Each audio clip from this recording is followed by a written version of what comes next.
First time posting here. Not really sure how to begin this, but I've been reading this sub for years, and I never thought I'd be that guy. The one whose story sounds like a Netflix drama with a plot twist in every episode. But here I am. I'm 39M. My name's Mrbeast, Mr. Bista to most people who know me professionally. I own a logistics and construction firm based in Texas. Let's just say I've done well for myself. Last year, my personal income was $3.2 million. I live in a gated community, have 2 Teslas, a weekend cabin in Utah, and my company just landed a military subcontract that's going to keep us stacked for years. But none of that matters anymore, not really. Because what's the point of being successful when your own wife turns out to be the biggest con artist in your life?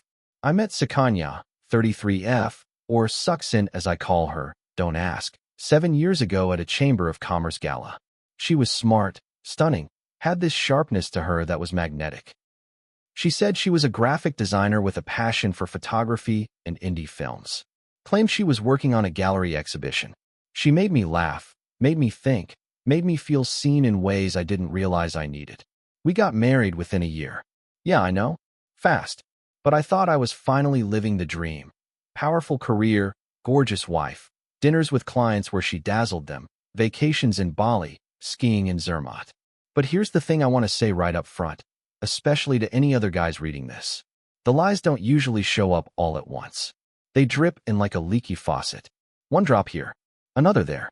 And then one day the ceiling collapses and you're standing in the rubble wondering what the hell just happened. For me, the first drip was something small. I was hosting a charity event at our house, and one of my investor buddies brought his wife. They hit it off with Sakanya, and a few days later, the wife mentioned how she loved Sakanya's work at the gallery downtown. The only problem? Sakanya had told me the gallery thing fell through months ago. I asked her about it, and she laughed it off, said the woman must have been mistaken, maybe confused her with someone else. I wanted to believe her. So I did. That was my first mistake. The second mistake was not paying attention to the credit card statements. I've got more to tell about the private investigator, the burner phone, the fake business she set up under my name. But I'll save that for part 2. This isn't just a story about money. It's a story about trust. About how the person sleeping beside you can be wearing a mask you didn't even know existed. So like I said, I should have paid more attention to the credit card statements. When you're making over $3 million a year, it's easy to let some things slide. You don't sweat over a $6,000 charge here or a $10,000 there when you assume it's for something like home renovations or gifts for the in-laws. Suxin always had a way of making spending sound like it was for us. I booked a weekend spa to get us both a break, babe, or it's a dinner meeting with a potential art buyer. And let me tell you, I wanted to believe it. I chose to believe it because that was easier than facing the reality that my wife might not be who she said she was. But then one night, around midnight, I got an email alert from Amex. A $14,800 charge at a high-end boutique in LA that sells handbags and designer shoes. The name stood out because I'd been to that boutique with a client's wife once. It's not the kind of place you just stumble into. I asked Suxin the next morning. She didn't even flinch. Oh, that? It's for a silent auction I donated to. Tax write-off. I'll get you the receipt. Guess what? That receipt never came. A few days later, I logged into the company credit portal, something I hadn't done in a long time. I don't know what made me do it. Call it gut instinct. Call it a whisper in the back of my head saying, look closer. And holy hell, Reddit. I found months of charges tied to Suxin. Private flights. Spa treatments in places I didn't even know she'd traveled to. Jewelry stores in Miami. A payment to a consultant in Las Vegas. 5-star hotel stays under her maiden name. Now listen, I'm not a fool. I knew what this probably meant, but your brain doesn't go from zero to betrayal that fast. There's this period where you bargain with yourself. Maybe she's planning something special. Maybe there's a surprise coming. Maybe she's just really, really bad with money. I tried to justify it until I found the Airbnb. It was a downtown loft in Austin, about 30 minutes from our main home, rented under an alias. I only found out because she used the same backup phone number she used on my emergency contact form years ago. I recognized it immediately. So I did what any confused, paranoid, half-broken man might do. I drove there. I sat in the parking lot for 3 hours. My palms were sweaty. My stomach felt like it was folding in on itself. And then I saw her. Not alone. She came out of the building wearing oversized sunglasses and holding onto the arm of some guy in his late 20s. Looked like a wannabe crypto bro tattoo sleeve, Balenciaga shirt, man bun. She kissed him on the cheek. I didn't confront her. I couldn't. My brain was stuck in this slow-motion spiral. Everything started to crack that day. That was the night I decided to call a private investigator. And that, Reddit, was the beginning of the end. When you hire a private investigator, you don't expect to actually need the results. I thought maybe he'd follow her around for a few days, catch her at lunch with friends, maybe shopping a little too much. I thought maybe he'd come back and say, "You're overreacting, Mrbeast. She's just bored." Instead, what I got felt like a sledgehammer to the chest. Let me back up. The PI I hired, Steve, is ex-military, all quiet discipline and zero small talk. He ran a background check, traced her recent movements, and said he'd have a report for me in a week. I agreed, wired the money, and waited. I didn't sleep much. Barely worked. Every time my phone lit up, my heart skipped. Exactly 6 days later, I got an email. No subject line. Just a link and a password. The folder was called Suckson_reality. And Reddit, it was worse than I thought. There were photos. Dozens. Suckson entering and leaving that Austin loft. Holding hands with the same man I'd seen. Sometimes in different outfits. Sometimes with shopping bags. Once wearing lingerie under a trench coat. Classy. There were screenshots of her text conversations. Steve somehow got access to her cloud backups. I didn't ask questions. The messages were stomach-turning. She called him my real man. She complained about me, said I was boring, robotic, only good for the Amex. She sent him pictures from inside our home. From our bed.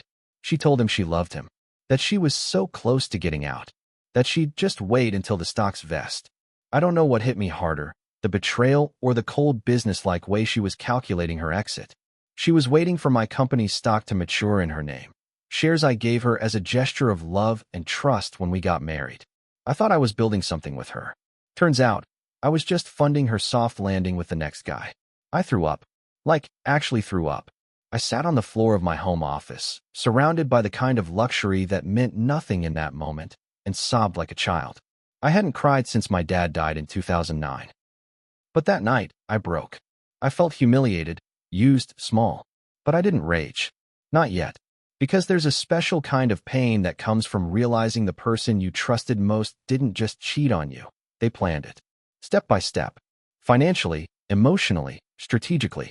It wasn't a mistake. It was a project. And I was the investor. After I finished going through that PI report, I didn't sleep for 2 nights. I'd always imagined that if something like this happened to me, I'd lose it.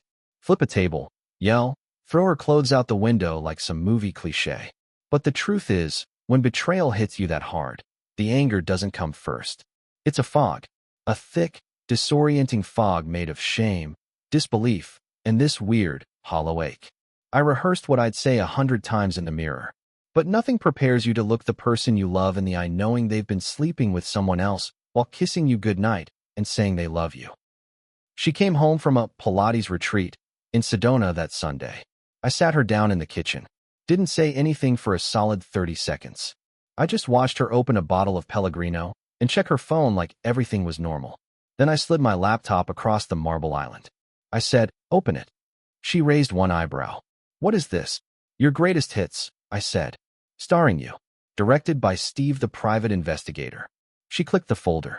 Looked at a few photos. Then a video. Then some texts. And read it. She didn't even flinch. Didn't cry. Didn't yell. Didn't beg. She just looked at me, exhaled slowly, and said, "I guess we're doing this now." Like it was a dentist appointment. I don't know what I expected. An apology? Denial? Tears? Something to prove she still cared, even a little? What I got instead was a masterclass in emotional detachment. I asked her, "How long has this been going on?" She said, "A little over a year."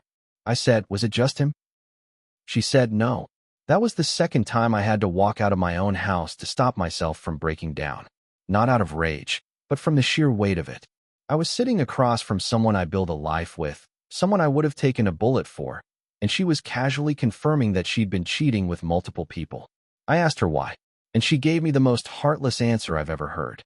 "You made life too easy." I got bored. Let that sit for a second. I built a life where she never had to work, never had to stress about bills or debt or anything. She had everything: freedom, luxury, love. And it bored her. I told her to get out. I didn't yell. I didn't scream. I just said, "You're not staying in this house one more night." She packed a single bag, took the Tesla I gave her, and left like it was her decision. And I just stood there, alone in 6,000 square feet of silence. I didn't know it at the time, but that was the start of a very calculated second act. Hers, not mine. And I was about to find out just how deep the betrayal really went. So, after I kicked her out, I thought that was it. I naively believed we'd have a clean break. Maybe a nasty divorce, maybe some back and forth over assets, but nothing I couldn't handle with a good lawyer and a bottle of scotch. I was wrong. 3 days after she left, I was served. Not a letter, not a text. Served. On the front porch by a guy who looked genuinely uncomfortable, handing me a thick, stapled petition for spousal support, asset division, and temporary restraining order. Yeah, she filed a restraining order. On me. Why? Because apparently I intimidated her during the confrontation in the kitchen. She claimed I threatened her, claimed I had violent tendencies, and she was afraid for her safety. You ever feel your soul trying to crawl out of your body from disbelief? That's what that moment felt like. I'd never so much as raised my voice at her. Not once. But there it was. In writing, submitted to a judge. All part of her legal strategy, apparently. My lawyer, Dan, a tough but decent guy who's been through this stuff with oil executives and NBA players, looked me dead in the eyes and said, "She's not divorcing you. She's trying to bleed you." Because here's the kicker, Reddit. I made the classic mistake of putting some of my business assets in both our names after we got married. I wanted her to feel included. Thought it was romantic. Well, romantic turned into weaponized. She wanted half of my company's shares. The lake house in Utah. $75,000 per month in temporary spousal support. Retroactive reimbursement for emotional labor and creative contributions to my business. She literally Googled this crap. Ownership of the Tesla she drove off in, even though it's titled under my company. And it gets worse.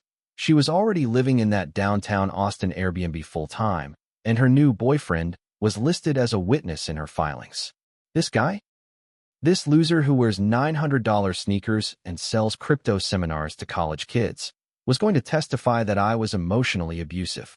My lawyer asked me flat out, "Do you have any dirt on her?" And that's when I remembered the PI folder. Texts, photos, voicemails, dates, lies, names. I gave it all to Dan. He looked through it silently for 20 minutes and then said, "Okay, we're not just playing defense anymore. But let me tell you something, Reddit. I didn't feel victorious. I felt violated, humiliated, completely exposed. I built an empire. I thought I had a queen beside me. Turns out, she was casing the castle from the inside. And the war had just begun. So my legal team starts digging. We've got the PI report. We've got photos. We've got enough text messages to make a pastor swear. But Dan, my lawyer, isn't satisfied. This level of planning, he says, she's hiding more. I guarantee it. And boy, was he right. Turns out, Sakanya didn't just cheat. She prepared. She didn't just lie. She built an escape plan. And what we found next proved it. Buried deep in her financial activity, way beyond what I normally checked, was a small LLC registered under a random name, Zafra and East Creative Consulting. Sounds fake? That's because it is. It was listed under her maiden name, had its own business account, P.O. Box, and guess what? $1.3 million sitting in it. Money that came from my accounts. Drip-fed over the past 2 years using bogus consulting expenses, project partnerships, and art investments she'd pitched to me during our pillow talk. That money was supposed to fund a documentary series she said she was producing about Asian women in American art history. Reddit. There was no documentary. There wasn't even a camera. What there was, however, was a pattern. Every time I made a big business move, she'd find a way to carve a piece of it off for herself. Quietly, cleanly, like an invisible parasite eating the host from inside. Dan hit the roof. He subpoenaed her financial records and froze that account before she could drain it. We tied it to the LLC and then to a fake EIN she had created using a former roommate's credentials. Identity fraud, wire fraud. The list was stacking up. Here's the best part. Read. Worst. She opened that account 6 months after we got married. 6 months. That wasn't even halfway through our honeymoon phase. So while I was building us a future, Sakanya was building a parachute, lining it with stolen cash and forged paperwork. You want to know the worst part? A tiny part of me still missed her. Is that sick? After everything she did, I still caught myself scrolling through old vacation photos or remembering her laugh during some random show. Grief is like that. It doesn't ask for permission. It just sits inside you, even when logic has moved on. But logic didn't get me out of this. Lawyers did. And fire. Because what I found next, buried in a series of emails between her and a consultant, was something I never expected. Something that had nothing to do with money. So I'm combing through this chain of emails between Sakanya and one of her consultants, a guy named Darren Lin. Seemed like a bland, generic name. But something about the tone felt off. Dan flagged it first. He said, "This doesn't read like a business relationship." He was right. The emails weren't just about her fake LLC. They talked about me, my company, my contracts, government contracts, military logistics, stuff that wasn't even public. That's when it hit me. She had access to my internal files. I'd given her logins years ago. Thought it was harmless. She helped with investor decks sometimes, sat in on a couple of Zoom meetings when I was traveling. I had no reason not to trust her. But in these emails, she was forwarding PDFs of non-public deal terms, contractor names, pricing breakdowns. And Darren wasn't just a consultant. He worked for a rival firm in Maryland, one that bid against me last year and lost. They were bitter, sent a legal challenge that fizzled out, but I always knew something was off about how close they'd gotten in the bidding process. Now I knew why. My wife was leaking them my proposals. Let that sink in. This wasn't just infidelity. It wasn't even just theft. This was corporate espionage. I felt cold. Not angry. Not betrayed. Just cold. Like something inside me had died, and no one had told me yet. Dan took it straight to the feds. Didn't even hesitate. "This crosses into federal territory now," he said. "She's looking at real time if they pursue it." I sat on my porch that night with a bottle of bourbon and just disconnected. Stared out at my backyard, lit up by spotlights and worth more than most people's houses, and felt absolutely nothing. You ever hit that point? Where your whole identity starts to unravel because the person you built it with turned out to be a saboteur. I built a life with her. I opened doors. Gave her access. Trusted her with secrets that weren't even mine to tell. And she used that trust to undermine me professionally. And for what? A check from some mediocre firm with a fancy name and no soul? I couldn't even cry. I just stared into the dark and felt this deep, painful silence settle over me. That was the night I realized. This woman didn't just stop loving me. She may have never loved me at all. After I found the emails, proof Sakanya leaked confidential business intel, I stopped thinking like a husband. I started thinking like a CEO. My lawyer Dan got the federal authorities involved. The Department of Defense had to be informed because some of the files she forwarded were part of classified logistics plans. We had to go very carefully, quietly. I was advised not to confront her about it directly. I wanted to. God, I wanted to show up at that Airbnb and unload everything I had. But Dan said, "You'll get one shot at her. Make it count." So we played it smart. I told her, through my attorney, that I was open to negotiating the divorce privately. No lawyers. Just a meeting at a neutral location. She agreed, cocky as ever, probably thinking I was going to offer a big settlement to avoid a scandal.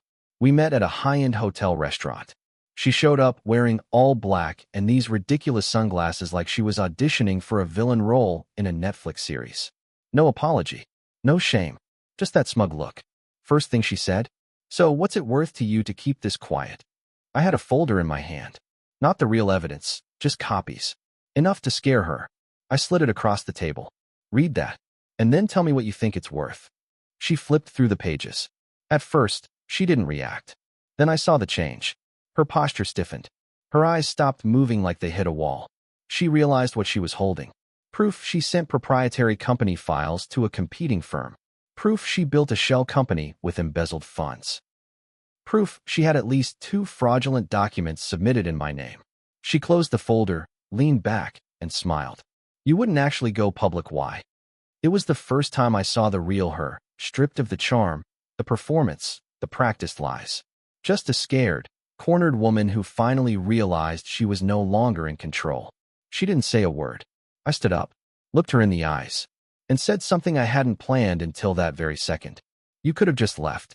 You didn't have to destroy me to do it. Then I walked out and read it. For the first time since this nightmare started, I felt something close to power again. But it wasn't over. Because within 48 hours, her boyfriend filed a defamation suit against me. Yep, you read that right. So yeah, 2 days after I confronted Sakanya, I get another legal notice. This one, from CryptoKin himself, her boyfriend, the man-bun clown I saw at the loft. He filed a defamation suit against me. Claimed I slandered him to the media. What media? Damaged his reputation as a financial educator, translation, grifter, and interfered with his ability to secure investors. The dude literally teaches people how to stake coins on Telegram. He asked for $500,000 in damages and a written apology to be posted to social media. I couldn't even be mad. It was so delusional, I actually laughed. But Dan, my lawyer, was dead serious. This isn't about winning. It's about causing distraction and bleeding your energy. This guy's not smart, but he's dangerous in that watch too much YouTube law content kind of way. So we countersued for fraud, conspiracy, and tortious interference. Basically, we threw the whole book at him. Then something incredible happened. Out of nowhere, I get an email from an address I didn't recognize. The subject line just said, "You're not the only one she did this to." It was a guy named Carlos. Turns out, he dated Sakanya before me. For about a year. She told him she was a photographer working for National Geographic. Drained his savings over the course of their relationship, then ghosted him when he found out she was married to someone else the whole time. Me. Carlos was willing to testify. Then came 2 more. One was a guy from California, same story. She told him she was an independent curator, promised him investment opportunities, scammed him for around $80,000, and disappeared. The other? A guy who said she married him overseas for a green card before she met me and never filed for a legal divorce in that country. You read that right. She was still married when she married me. Which means, legally, our marriage might have been invalid from the start. Dan nearly choked on his coffee when I told him. That opens a new door, he said. A big one. Now the case was no longer just about money, or property, or slander. It was about fraudulent marriage, tax implications, immigration violations, and best of all of this undermined her spousal support claim. But even with all this piling up, I didn't feel triumphant. I felt like a fool. How had I not seen this? How had I let this woman embed herself so deep into my life? I kept asking myself the same question. Was it love, or was it ego? Did I love her, or did I love the idea of her? And while I was wrestling with that, the court date approached, and she showed up looking like the victim. We showed up for the first court date on a Tuesday morning in April. It was one of those weirdly sunny days where everything feels too bright for how dark your life actually is. I wore a charcoal suit. My lawyer Dan had 4 boxes of evidence, 2 paralegals, and an energy like he'd just sniffed blood in the water. Sakanya? She showed up in a cream dress like she was going to brunch. No makeup, hair loose, no jewelry, playing the gentle, devastated wife to perfection. Even nodded politely at me like we were old colleagues instead of opposing sides in a betrayal Olympics. But she wasn't alone. CryptoKin strutted in behind her like some backup dancer. Aviators on his forehead, flashy belt buckle, smelling like overpriced cologne and entitlement. He actually winked at me as he walked past. I almost laughed. We weren't there for the full trial yet. This was the hearing for the restraining order she filed against me. Remember that? The judge was an older woman. No-nonsense type. She glanced at the stack of documents Dan laid out and said, "Let's keep it tight." Sakanya's lawyer, young guy, too smooth, lots of fake compassion, started with the usual. My client has suffered emotional distress, intimidation, and fears for her safety. Blah blah. Then Sakanya took the stand. Read it. I swear, she should teach acting classes. She told the court I'd been increasingly paranoid and controlling, claimed I had sudden outbursts, that I once grabbed her arm so hard she bruised when she accidentally overspent. She even teared up. It almost worked. The judge leaned in, nodded slowly, wrote something down. Then Dan stood up. Calm, quiet, deadly. Your Honor, he said, we'd like to submit these messages as context to the alleged abuse. He handed over the printed texts. The ones where she and CryptoKin joked about milking the old man dry. The ones where she literally said, "I'll tell the judge I'm scared." He'll fall for it, he's old school. The judge read silently, then looked up, took off her glasses. Mrs. Bista, she said slowly, do you want to adjust your testimony before I rule on this? Sukanya froze. Her lawyer whispered something. She blinked hard and just said, no, Your Honor. The restraining order? Denied. Dan leaned over and whispered, first brick down.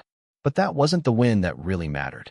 Because before we left the courtroom, Dan requested a motion to challenge the legal validity of the marriage due to bigamy. Yeah, we officially filed to have the entire marriage voided. And if that goes through, she loses spousal support, loses claim to the assets, loses everything she's been clawing after. She turned to look at me as we left. Not with fear, with hate. That's when I realized something important.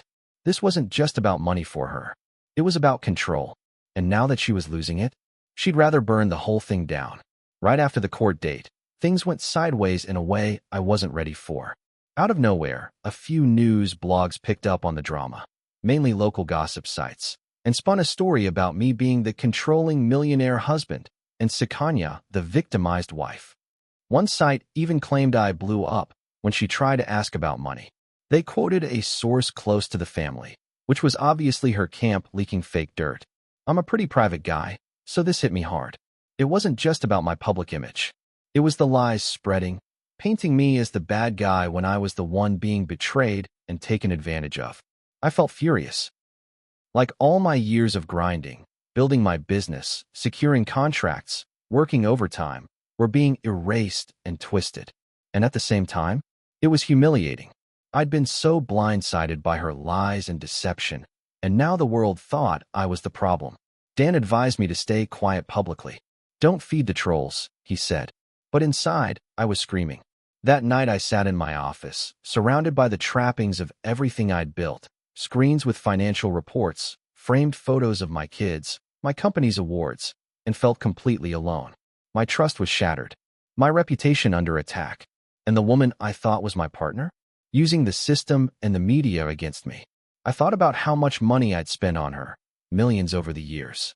Luxury cars, vacations, our home, investments. All of it poured into a sinking ship. I felt dumb, but also determined. This wasn't just about money anymore. It was about reclaiming my truth.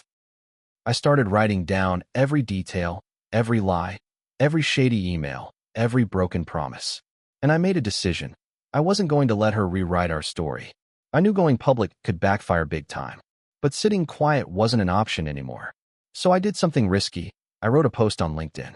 No name dropping, no sensational drama. Just the facts. The business breaches. The betrayal. The emotional toll. I framed it as a lesson in trust in business, something others could learn from. Surprisingly, it blew up. People reached out with their own stories. Some offered support, others advice. A few even said they'd been in my shoes. That moment felt like a lifeline. It was the first time I saw my pain turn into strength. I also used the momentum to show up in court confident, armed with that support and documented evidence. Sukanya's team tried to spin it as a smear campaign, but by then the judge had seen enough. The motion to annul the marriage on grounds of bigamy was set to proceed. Financially, I was still reeling. Millions were tied up in legal fees, lost contracts, and the complicated fallout of freezing assets. But emotionally, I was beginning to feel lighter, like I was finally shedding a weight I didn't realize I'd been carrying. Even so, every morning I woke up wondering if this nightmare would ever really end. After the court proceedings started moving, something strange happened. The chaos around Sukanya slowed down. The media buzz faded. The lawsuits got settled or dismissed. The big surprise? I started getting calls from old friends and business contacts who drifted away during the drama. They wanted to check in. Some wanted to work with me again. It hit me. Despite everything, people respected the way I handled this mess. But inside, the scars remained. Trust wasn't just broken in my marriage. It was broken inside me. I found myself second-guessing everything. Every business deal, every close relationship. Even simple things, like answering a text from my sister or taking a call from a colleague, felt like potential traps. I realized I'd spent so long chasing success, I forgot to guard my heart. Money? Sure, it helped smooth the way through the legal mess. But it couldn't fix the emotional damage. Therapy helped. I started seeing a counselor who helped me unpack my feelings of betrayal, shame, and anger. It wasn't quick or easy, but bit by bit, I started trusting myself again. And with that, I began to rebuild.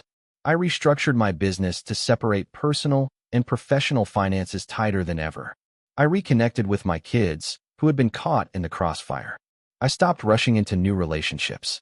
Instead, I focused on me, on healing. And Reddit, if there's one thing this whole nightmare taught me, it's this. No amount of money can replace emotional honesty and trust. If you're reading this and going through something similar, here's what I want you to know. Trust your gut early. The little signs, the tiny inconsistencies, they off feelings, don't ignore them. They matter. Money can't fix lies. No amount of cash can heal a broken heart or a damaged trust. Don't confuse material comfort for emotional security. Keep your financial independence. No matter how in love you think you are, keep control of your own money. It's not cynical, it's smart. Get support. Therapy helped me more than anything. Talk to someone who knows the pain and the process of healing. Don't rush. Healing takes time. Don't force yourself into new relationships or decisions before you're ready. Know your worth. Betrayal feels like it shatters your identity, but it doesn't. You are more than the lies thrown your way. I'm not here to say I'm over it, because some days, the betrayal still stings like a fresh wound. But I'm stronger, wiser, and more cautious. And that's a victory in itself. So here I am, almost a year later. Sukanya's case finally closed. The marriage annulled legally. The financial mess? Mostly cleaned up. I'm back at work, rebuilding my business with a clearer head and tighter boundaries. I've learned to separate love from trust and money from happiness. The hardest part? Forgiving myself. For being blind. For letting my heart run ahead of my brain. But I'm working on it. Because if this story teaches anything, it's that sometimes the biggest betrayal comes not from others, but from our own denial. To anyone out there dealing with lies, deceit, or betrayal, you're not alone. Your pain is valid, and you will get through it. One day at a time. Thanks for reading. Mr. Bista.